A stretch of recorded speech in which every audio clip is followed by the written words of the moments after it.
Ada seorang yang sedang sakit, namanya Lazarus. Ia tinggal di Betania, kampung Maria dan adiknya Marta. Maria ialah perempuan yang pernah meminyaki kaki Tuhan dengan minyak mur dan menyekanya dengan rambutnya.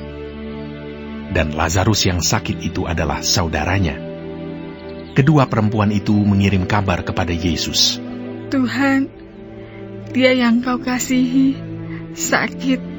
Ketika Yesus mendengar kabar itu, ia berkata, penyakit itu tidak akan membawa kematian, tetapi akan menyatakan kemuliaan Allah. Sebab oleh penyakit itu, anak Allah akan dimuliakan. Yesus memang mengasihi Marta dan kakaknya dan Lazarus. Namun setelah didengarnya bahwa Lazarus sakit, ia sengaja tinggal 2 hari lagi di tempat di mana ia berada.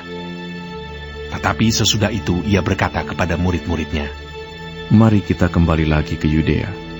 Murid-murid itu berkata kepadanya, Rabi, baru-baru ini orang-orang Yahudi mencoba melempari engkau. Masih maukah engkau kembali ke sana? Jawab Yesus, bukankah ada 12 jam dalam satu hari?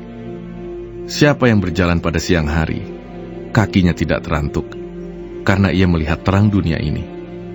Tetapi jikalau seorang berjalan pada malam hari, kakinya terantuk, karena terang tidak ada di dalam dirinya.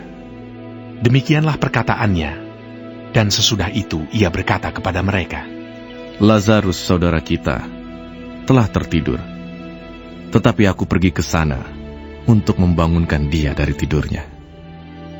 Maka kata murid-murid itu kepadanya, Tuhan, jikalau ia tertidur, ia akan sembuh. Tetapi maksud Yesus ialah tertidur dalam arti mati. Sedangkan sangka mereka Yesus berkata tentang tertidur dalam arti biasa. Karena itu, Yesus berkata dengan terus terang, Lazarus sudah mati. Tetapi syukurlah, aku tidak hadir pada waktu itu. Sebab demikian lebih baik bagimu, supaya kamu dapat belajar percaya. Marilah kita pergi sekarang kepadanya. Lalu Thomas yang disebut Didimus berkata kepada teman-temannya, yaitu murid-murid yang lain, marilah kita pergi juga untuk mati bersama-sama dengan dia. Maka ketika Yesus tiba, didapatinya Lazarus telah 4 hari berbaring di dalam kubur. Betania terletak dekat Yerusalem, kira-kira 2 mil jauhnya. Di situ banyak orang Yahudi telah datang kepada Marta dan Maria untuk menghibur mereka, berhubung dengan kematian saudaranya. Ketika Marta mendengar bahwa Yesus datang, ia pergi mendapatkannya, tetapi Maria tinggal di rumah. Maka kata Marta kepada Yesus, Tuhan, sekiranya Engkau ada di sini, saudaraku pasti tidak mati. Tapi sekarang pun aku tahu bahwa Allah akan memberikan kepadamu segala sesuatu yang Engkau minta kepadanya. Kata Yesus kepada Marta, saudaramu akan bangkit. Kata Marta kepadanya, aku tahu bahwa ia akan bangkit pada waktu orang-orang bangkit pada akhir zaman. Jawab Yesus, akulah kebangkitan dan hidup. Barang siapa percaya kepadaku, ia akan hidup walaupun ia sudah mati. Dan setiap orang yang hidup dan yang percaya kepadaku tidak akan mati selama-lamanya. Percayakah engkau akan hal ini? Jawab Marta, ya Tuhan, aku percaya bahwa Engkaulah Mesias, Anak Allah, Dia yang akan datang ke dalam dunia. Dan sesudah berkata demikian, ia pergi memanggil saudaranya Maria dan berbisik kepadanya, Guru ada di sana, dan ia memanggil engkau. Mendengar itu, Maria segera bangkit, lalu pergi mendapatkan Yesus. Tetapi waktu itu, Yesus belum sampai ke dalam kampung itu. Ia masih berada di tempat Marta menjumpai dia.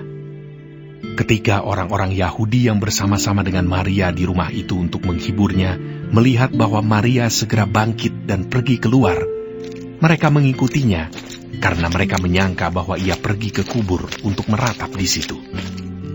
Setibanya Maria di tempat Yesus berada dan melihat dia, tersungkurlah ia di depan kakinya dan berkata kepadanya, Tuhan, sekiranya Engkau ada di sini, saudaraku pasti tidak mati. Ketika Yesus melihat Maria menangis dan juga orang-orang Yahudi yang datang bersama-sama dia, maka masykullah hatinya. Ia sangat terharu dan berkata, "Di manakah dia kamu baringkan?" Jawab mereka, "Tuhan, marilah dan lihatlah." Maka menangislah Yesus. Kata orang-orang Yahudi, "Lihatlah, betapa kasihnya kepadanya." Tetapi beberapa orang di antaranya berkata, Ia yang memelaikan mata orang buta. Tidak sanggupkah ia bertindak sehingga orang ini tidak mati? Maka masykullah pula hati Yesus, lalu ia pergi ke kubur itu. Kubur itu adalah sebuah gua yang ditutup dengan batu. Kata Yesus, "Angkat batu itu." Marta, saudara orang yang meninggal itu, berkata kepadanya, Tuhan, ia sudah berbau, sebab sudah 4 hari ia mati.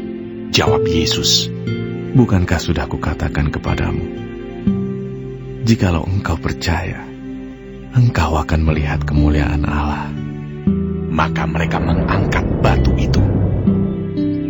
Lalu Yesus menengadah ke atas dan berkata, "Bapa, aku mengucap syukur kepadamu, karena engkau telah mendengarkan aku.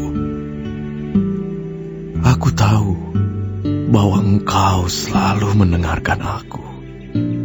Tetapi oleh karena orang banyak yang berdiri di sini mengelilingi aku mengatakannya, supaya mereka percaya bahwa engkaulah yang telah mengutus aku." Dan sesudah berkata demikian, berserulah ia dengan suara keras, Lazarus, marilah keluar. Orang yang telah mati itu datang keluar. Kaki dan tangannya masih terikat dengan kain kapan, dan mukanya tertutup dengan kain peluh. Kata Yesus kepada mereka, "Bukalah kain-kain itu, dan biarkan ia pergi." Banyak di antara orang-orang Yahudi yang datang melawat Maria dan yang menyaksikan sendiri apa yang telah dibuat Yesus percaya kepadanya. Tetapi ada yang pergi kepada orang-orang Farisi dan menceritakan kepada mereka apa yang telah dibuat Yesus itu. Lalu imam-imam kepala dan orang-orang Farisi memanggil mahkamah agama untuk berkumpul, dan mereka berkata, "Apakah yang harus kita buat? Sebab orang itu membuat banyak mukjizat. Apabila kita biarkan dia, maka semua orang akan percaya kepadanya. Dan orang-orang Roma akan datang dan akan merampas tempat suci kita serta bangsa kita." Tetapi seorang di antara mereka, yaitu Kayafas, imam besar pada tahun itu, berkata kepada mereka, "Kamu tidak tahu apa-apa, dan kamu tidak insaf, bahwa lebih berguna bagimu jika satu orang mati untuk bangsa kita daripada seluruh bangsa kita ini binasa."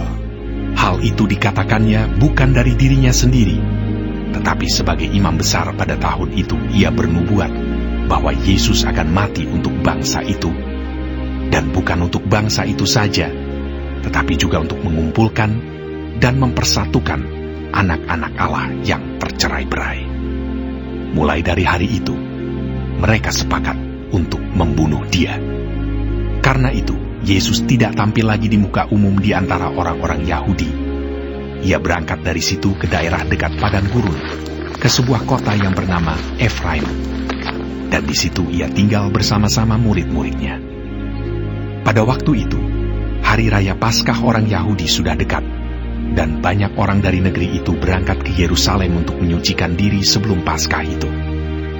Mereka mencari Yesus, dan sambil berdiri di dalam bait Allah, mereka berkata seorang kepada yang lain, "Bagaimana pendapatmu?